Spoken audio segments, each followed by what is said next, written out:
Good morning, everybody, and welcome back to the last Friday, Friday the 17th of July, and our next chapter of Boy 87. We are going to be doing more chapters on Monday, and our last piece of work on Monday, and then on Tuesday I'm going to upload the rest of the book with just me reading it, so you can sit back and listen, or you can read along, but there won't be any work for you to do on Tuesday, just a bit of a recap on Monday. So, with no further ado, let's get started on today's chapters. We've got two chapters today, both are quite long, but we will get through them. And then we are going on to our writing activity, which is our final diary entry. The opportunities for you to really think about Schiff, his journey, his experiences, and what has happened over the last 2 weeks, 3 weeks of us doing this work. Okay, let's get going. Chapter 26, Hunted. Almaz and I cooked dinner every night. I never cooked with Mum. She and Lemlem were a team. But I never offered to help either. There is no money for anything but lentils, flour and vegetables, and some spices. No one has asked me to contribute, so I make myself as useful as possible. I learned to slice onions and about which spices to add to the lentils. Almaz shows me how to soak garlic and ginger, and is patient with when I burn things because the pan is too hot or I forget to stir it. In the evenings we play Gibetta. She beats me more than I beat her. Have you ever played chess? I ask. No? What's that? You have a square board and different pieces are allowed to do different moves in different ways across the board. You have to try to plan each move in your head before you make it. That sounds complicated, she says, but I can tell she's interested. Perhaps when we get to England, you can teach me. Then I can beat you at that too. When she says this, she reminds me of Binny. What do you want to do when you get to England? What do you want to be? She asks. I want to become a teacher. Perhaps maths. That was my favourite subject. How about you? I want to study paleontology. What? Almaz laughs. Someone who studies dinosaurs. Seriously? What kind of job can you do after learning about dinosaurs? I don't know. Maybe in a museum, or something to do with archaeology. Where did you learn about it? I can't remember. I think my science teacher mentioned it once, and I didn't know what she meant, so I looked it up. I like history, but I'm not interested in the history of presidents and kings. I want to learn about the history of the world, from the very start. She carries on slicing chilies without looking up. My mother wasn't allowed to go to school. She doesn't mind what I study, as long as I work hard. I like maths too, she adds, but not matrices. I nod. Binny didn't like them either. Who's Binny? My best friend. She stops chopping and looks at me. Is he the one who tried to cross the border with you? Yes, that was Binny. We won't forget the friends we've left behind, is all she says. I'm glad she doesn't ask me anymore. How did you get across the border? I ask. I'm not ready to talk about Binny, but I like talking to Almaz. Did you walk? We were hidden in the back of a truck, me and Mum and Dad. My father knew someone who worked for border security. He paid the man some money, and the man arranged for us to travel in the back of a truck, hidden under plastic sheets and sacks. Someone from border security helped you get across the border? I'm not sure whether to believe it or not.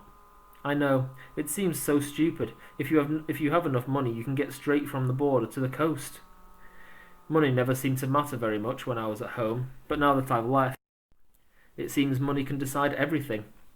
Despite trying to keep myself busy, as soon as people leave in the morning, the room begins to feel smaller and smaller. I haven't set foot outside for at least a week. I practice standing on my tiptoes, then dropping down onto my heel. My ankle feels completely better, and my ribs aren't quite as visible in my chest like they were when I first arrived. I start doing press-ups in the little courtyard. The longer I stay inside, the more I find myself thinking about my mum and Lemlem, and missing them. Sometimes I allow my thoughts to stray towards Binny, but never for more than a few seconds. Okay, pause the video here and you read that little page to yourself. Okay, welcome back. I'll read that last sentence and we'll move on together. Almaz and her mother are the last to go. Only Gannett is in the room, asleep, in the corner. I slip on my shoes, open the door as quietly as I can, and pull it gently shut behind me. I step outside and blink in the daylight, which hurts my eyes. The alley stinks, but I don't care. It makes me feel good just to be somewhere else. I twist and turn down the narrow, dusty roads until I reach the main road leading to the market. Almaz is walking just behind her mother on the near side of the market stalls. Despite Mesfin's warnings to stay out of sight, I wander inside and look up at the roof. I find it hard to believe that I managed to sleep in the rafters. It's Friday morning, so the market is quickly becoming busy. I lose sight of Almaz and then see her again by the stall which sells lentils for a good price. Her mother is walking towards the fruit stall. Almaz leans forwards to pass her money to the stallkeeper. I see a flash of movement as a man grabs the purse from Almaz's hand, then runs down the aisle towards the main road. He's wearing a red keffiyeh. She shouts and runs after him. Her mother sees what is happening but is separated from her daughter by sacks of flour and lentils. The man dodges the other shoppers or pushes them aside. Almaz follows.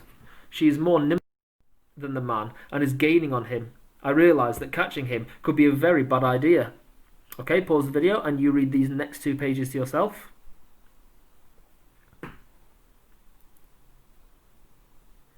Welcome back. I shall read that last little sentence and we'll move on together.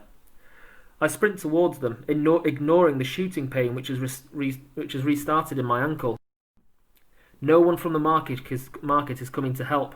I turn left and see Almaz and the man 10 metres along the alleyway. When he sees me, he starts shouting. He has a long scar down his cheek.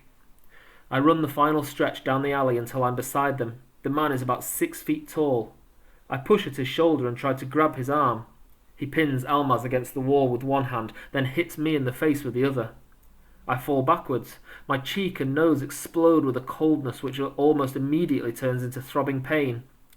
Almaz manages to dig her knee into his stomach. As he doubles over, I scramble to my feet and knee him in the head. He falls backwards onto the cobblestones as another man appears at the far end of the alley and starts running towards us. I grab Almaz's hand and push her in front of me. "Run!" I shout, but she's already running as fast as she can back towards the market. I sprint after her. I hear the crunch of gravel as the injured man gets up and, with his friend, starts to chase us. We reach the end of the street and cross the main road to the market, swerving round the motorcycle which is still lying there. Shuit is standing by the edge of the stalls, looking frantically around. She sees us and lifts her hand. When we reach her, she pulls Almaz towards her, wrapping both arms around her shoulders. She realises Almaz only when she notices me, then grabs my face between her hands and kisses me on each cheek. Okay, pause the video here and you read these last little bits to yourself. Okay, and I'll just read that last sentence and we'll go on to our questions. Heads down and walk, Shuit says quietly. Right, your questions for chapter 26. What made him leave the safety of the hut? And by him I mean Schiff. What made Schiff leave the safety of the hut? And question 2, how did the man with a scar coax Almaz? And coax means encourage to do something or encourage her to come away. How did he coax her and why do you think he did that? Have a think back to what we've heard in the rest of the book. How and why? Right, pause the video, jot down your answers, and when you're back we shall start the next chapter. Okay, the next chapter is called Hiding. A coffee pot. This is the type of coffee pot you will see in Eritrea or in the country they are based in now. And this here is a map of Africa, and you can see that big orange section there. That is the Sahara Desert. And if you think that, if you look over here on the right hand side, this is Eritrea. So that's the country where Schiff and his family are from. And this is the entire of Africa. And then the Sahara Desert takes up a huge amount of that. Now, it's not all just sand. There are cities and towns in and around the Sahara Desert, but it is very hot and it is very wide. And they're aiming to head north to the coast. So they're probably in the Sudan, somewhere around here, or in and around this area. And they're aiming to get all the way up to the north coast and near the Mediterranean Sea. That way they can head north up to Europe and to the UK and England, hopefully. Sorry. So reckless again, he says quietly. Yes, Dad, I promise. I'm sorry. You're very lucky that Schiff was there. Mesfin calls me over next. I crouch low and he leans forward and takes me by the shoulders. Thank you, he says. That night, although there are only lentils and chopped onion to eat for dinner, the room buzzes with conversation. It feels as if everyone has been waiting for something like this to happen, and now that it has, they are relieved. but also worried that the slave-buying tribe knows where we are here, and that they want Almaz enough to grab her in broad daylight. I think back to the truck which drove towards me as I stood by the thorn bush.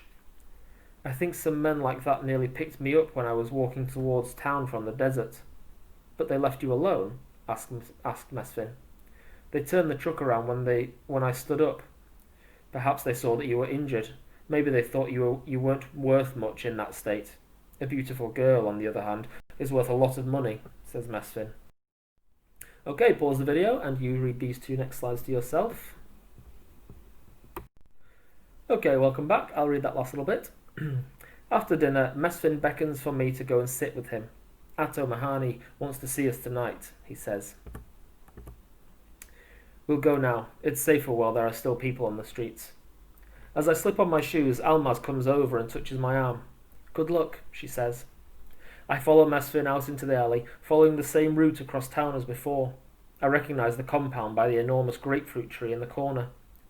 As we knock on the gate, a coldness passes through me. If the money hasn't arrived from my uncle, then I will be staying here in this town on my own.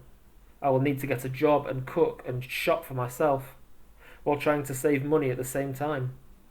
It might take me a year, maybe 5 years to have another chance to leave, assuming I don't get kidnapped first. But the thought which frightens me the most is being separated from Almaz and her family. They are the reason I'm still alive right now. They give me the strength to keep going when Mum and Lemlem are so far away. I'm not sure I could start all over again on my own. We walk through the gate and towards the table where the man in the white shirt is waiting. He's on his own this time, but talking loudly on his phone. When he sees us, he waves us over to at the table. Coffee? He asks, holding his phone away from his face for a second. Mesfin nods. Madani shouts something towards the house, then continues his phone conversation, which seems to be making him angry. He cancels the call and slings his phone on the table as a woman arrives with two small cups and a coffee pot. He looks at me. What happened to your face? Nothing, just a fight, I answer. Madani nods, as if he isn't surprised. Your uncle must care about you. The money has arrived. He looks at Mesfin. You'll pay me the rest of what you owe on Friday? Mesfin nods. As soon as I finished work. Good. Then it's time to tell you what will happen next. Before I do, any questions? I can't think of anything to ask. I know Binny would have thought of something important. So would Almaz. He explains details of the pickup and the journey, then shakes our hands. I'll be waiting by the truck on Monday to oversee the operation, he says. When we get home, Shuit and Almaz come silently over to greet us. Shuit points to Gannett and her husband asleep on the floor, so we gather outside in the small courtyard, crouching amongst the pots and pans. Shif is coming with us, says Mesfin. Shuit reaches over and hugs me, then Almaz does too.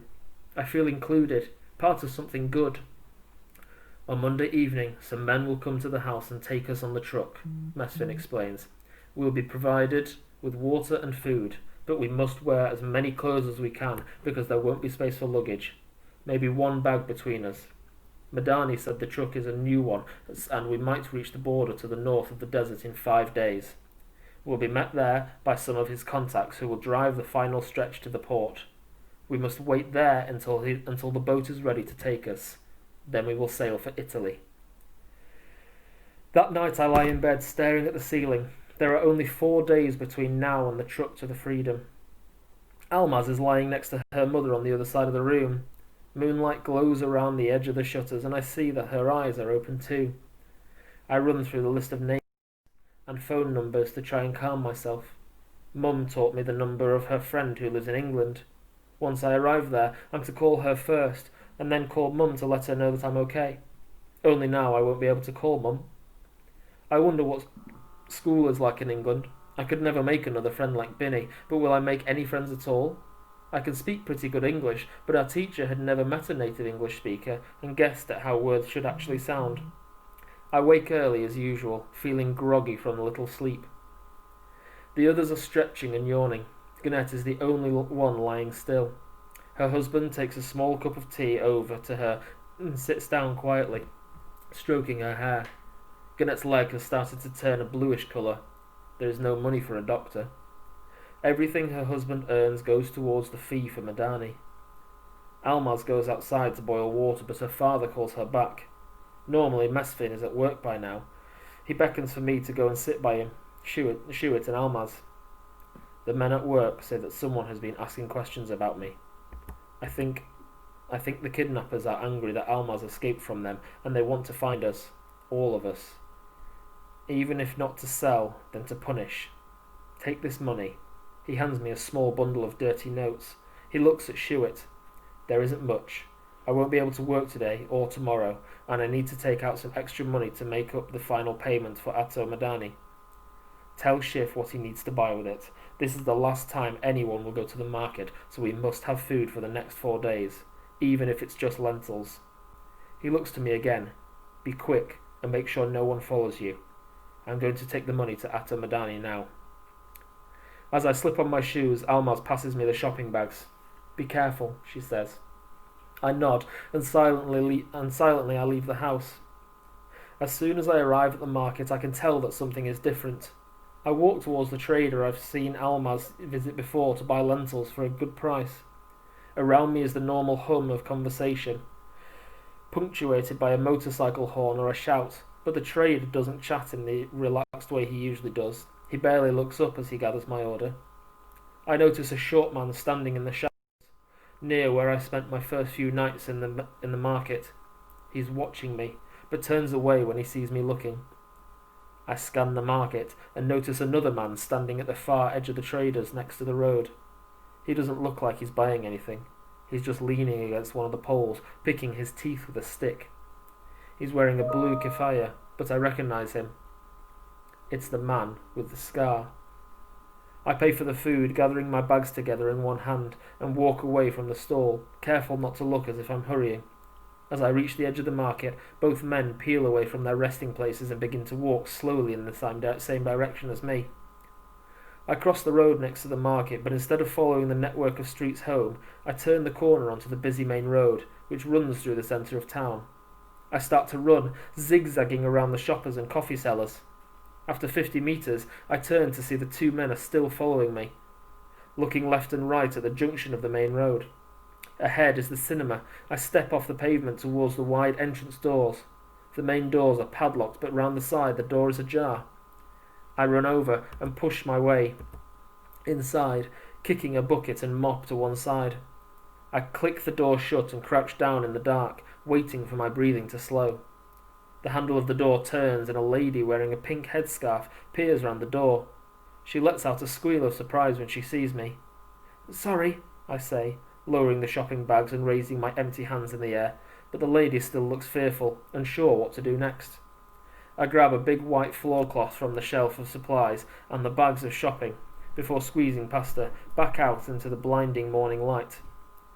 I wrap the thin cloth around my head and then, looking down, carry on walking along the main road. I'll find a different route home, which doesn't go past the market.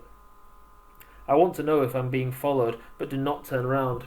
After 20 metres, I bear right off the main road. Away from the traffic, it seems quiet. The street is empty. I listen for the crunch of footsteps behind me. I turn right, and then right again, hoping that my sense of direction will lead me closer to home. Soon I recognise the narrow street leading up to our alley. I reach the front door and knock softly. In the rhythm we have agreed. As I step out of the sun and into the cool darkness, I notice that my back is damp with sweat. There were two men waiting for me at the market, I say to the room of faces all focused on me. Mesfin has already returned from delivering the money. He locks the door and then goes over to the window, peering out through the gap behind the shutters. Did they follow you? No, I lost them at the cinema. Almaz giggles, and I realise that I'm smiling too. Perhaps because I'm still free. Perhaps because losing your kidnappers at the cinema sounds ridiculous. It's obvious we will be unable to leave the compound again until Monday, when we will leave forever. We open the few bags of food we have. There is perhaps just enough to last until then, but nothing spare to take for the journey. Shuit tends to Gannett, so Almaz and I begin our normal lunchtime routine of chopping and stirring. She is fast and methodical. I'm messy, even though I try to follow her example. I find cooking with Almaz makes me feel calm. Okay, pause the video here and you read this little bit to yourself. Okay, welcome back. I shall read that last sentence and we'll move on together. The next few days pass slowly. We try to keep ourselves busy by choosing what to pack and what to leave, which takes very little time as we don't have much between us. Shuit mends the zip on her big laundry bag, which we were going to squash everything into. I exercise my ankle, which starts to bother me again after running twice from kidnappers. Alma spends time with a needle and thread, stitching a neat pattern around the bottom edge of her Nutella. It reminds me of everything at home, when Mum brought back work to finish. We play a lot of Gibetta, even though 4 of the eggshell cups are broken and we are unable to replace them.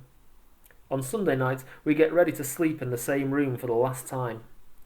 In the morning, Shuit goes to sit with Gannett and her husband. They speak quietly for some time. Gannett starts crying and Shuit hugs her. Gannett's fever is worse and she seems weaker every day. I know that Shuit thinks Gannett should go to hospital and see what they can do for her. Otherwise her leg will turn septic and she will die. Her husband is worried about leaving her in hospital alone and about how he will pay for the treatment. There is no way they can travel with us. Okay, pause the video and you read these 2 pages.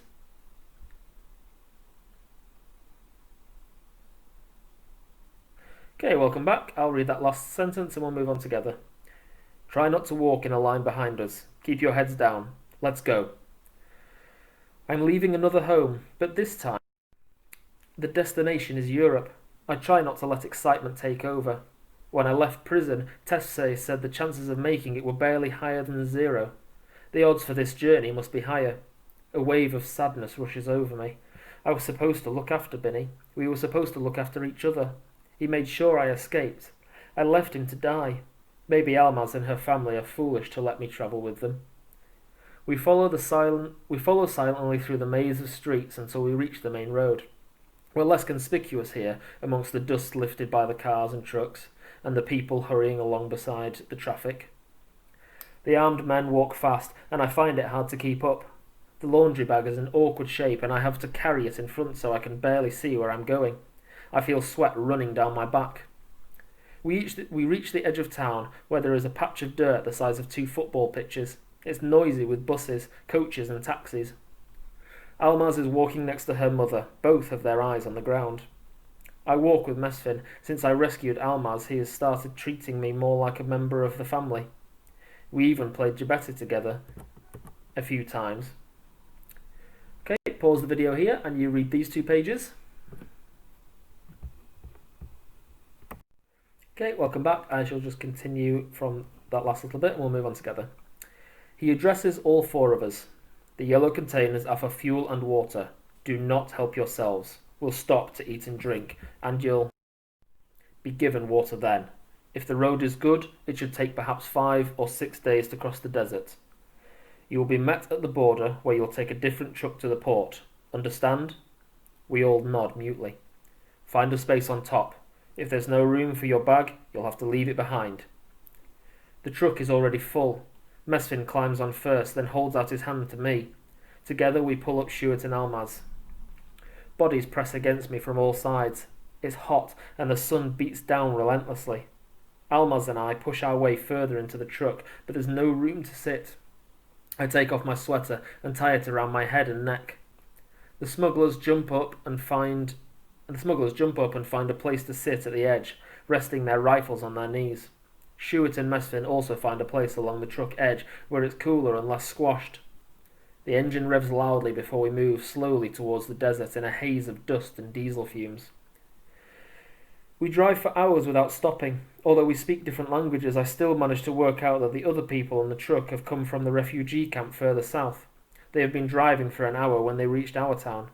There are a few boys my age, older men, and also a woman with a boy younger than Lemlem. My mouth is so dry that it's painful to swallow. My eyes are sore.